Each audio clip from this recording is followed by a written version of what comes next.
This is the main control panel for the Jura. It can be switched on and off here. Simply press the button, it'll come off, put it back on, and the lights come on. This one here, when you press it, is the main switch for the lighting. This is basically your master switch.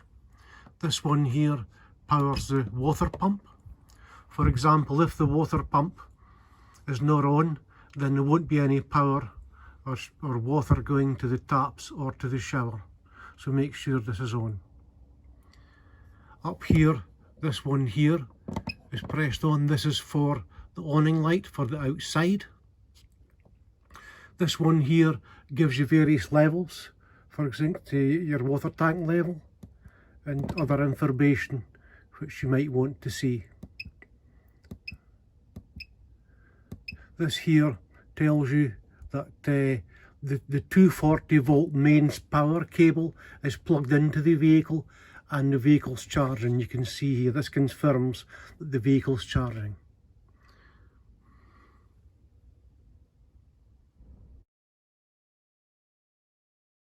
Jura has a full central heating and hot water system. For the central heating system, simply turn the temperature up to where it's comfortable from you. At the very top, it's 30 degrees at full on. To put it on through gas, simply press the gas button and the system will operate from gas. When the system is operating, this will turn orange. That just confirms the system's working. To use the system off electric, turn off the gas and put on the electric. You'll see that there's two dots light up blue. This is for the UK, that's all you need for the UK. The system's now turned orange on electric. This means the system's working. The hot water works very similar to the heating system. Simply put the temperature up, put on the gas, and this will turn orange when the system is in full working order. To operate it off electric is exactly the same as the heating system. First of all, turn off the gas, then go to electric and turn on the electric.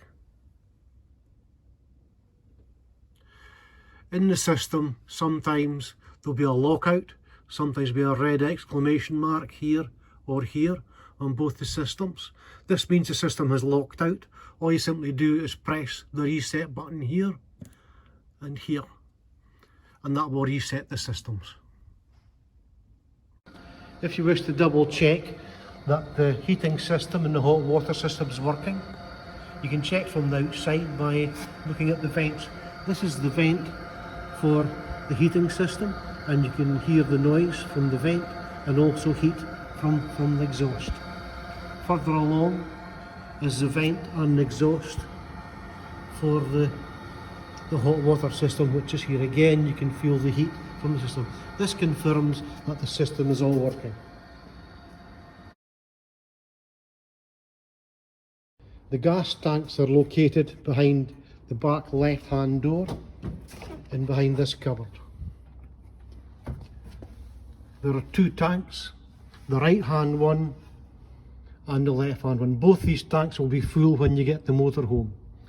When this tank runs out, then you need to use this tank. All you do is simply turn this anti-clockwise to turn that tank on.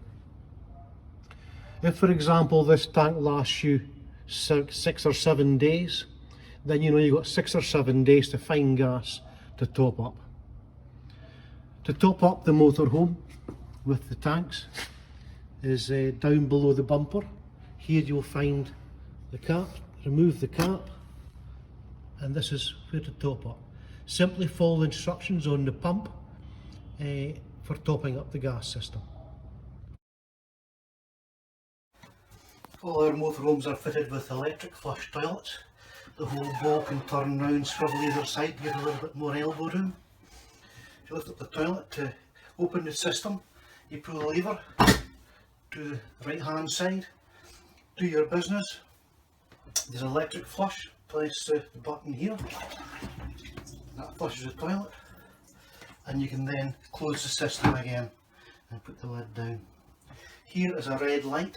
When this red light comes on, you must not use the toilet.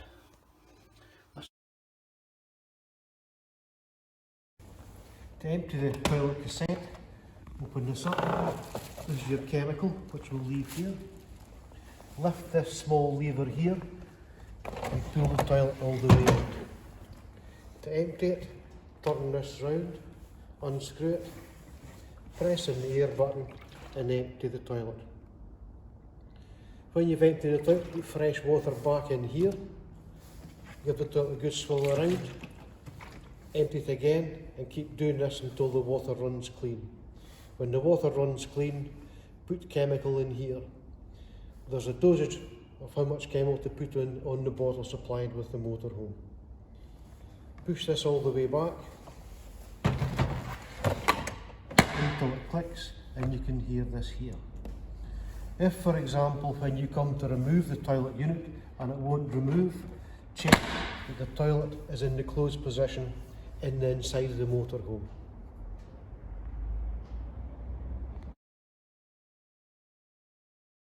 To operate the windows, make sure you press in the button and open all the catches around the window.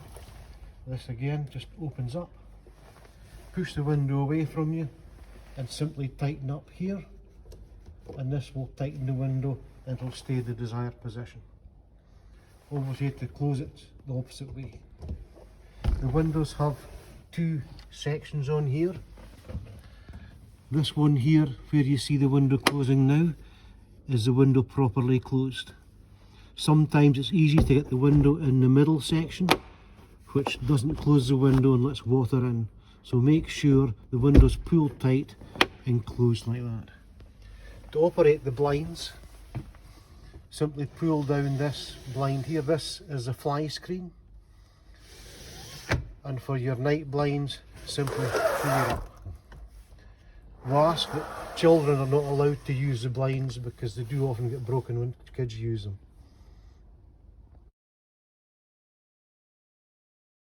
To top up the fresh water, just remove the cap, put the hose in here.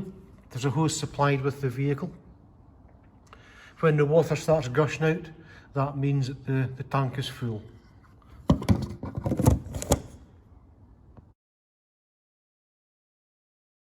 To top up the diesel, just remove this flap,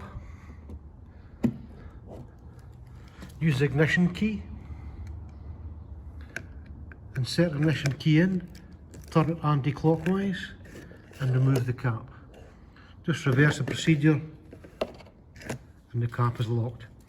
This is the AdBlue, simply turn that to top up the AdBlue. The vehicle comes with half a tank of AdBlue, but depending on the mileage and how the vehicle is driven, you might need to top this up at your own expense during the hire.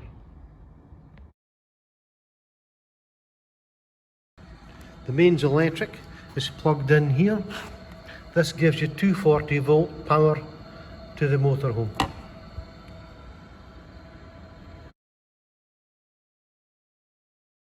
To empty the wastewater, on the right hand side midway along the bottom of the vehicle, you'll see the drain tap here. Just turn that way to open the drain and turn it that way to close the drain. This is the wastewater. This is from your sink and from your shower.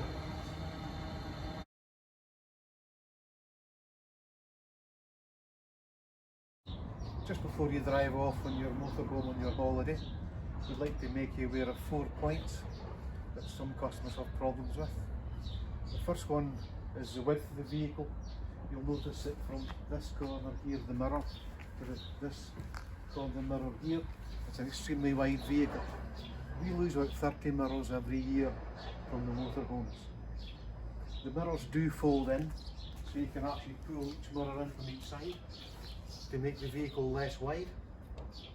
You have a camera here, a rear view camera, so you can still see what's going on behind you. So if you find yourself on a road, there's a possibility of someone coming around catching your driver's mirror or the passenger mirror, then you can pull them in.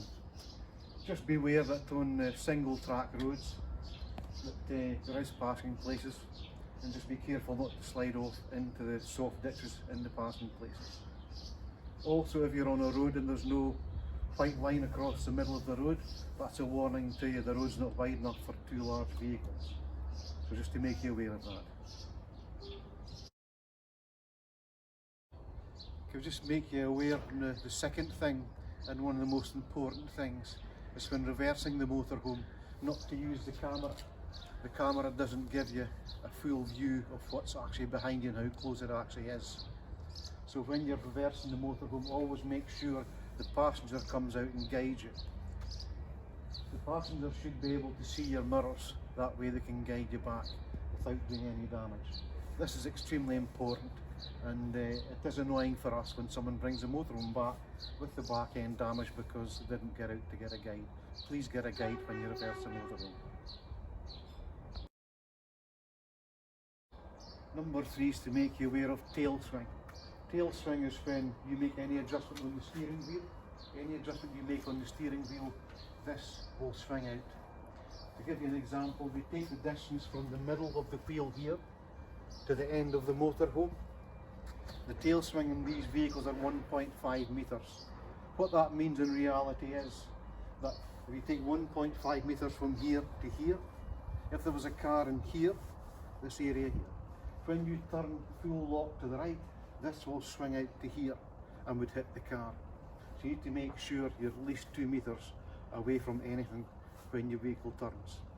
It's similar to having a ladder on your shoulder going through a doorway. You can't turn until the back ladder is past the doorway. The motorhome is the same.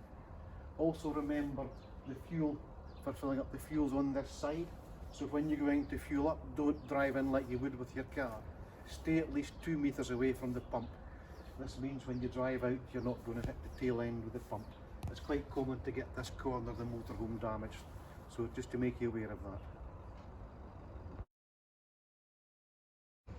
The last thing to make you aware of is damage to this side of the motorhome.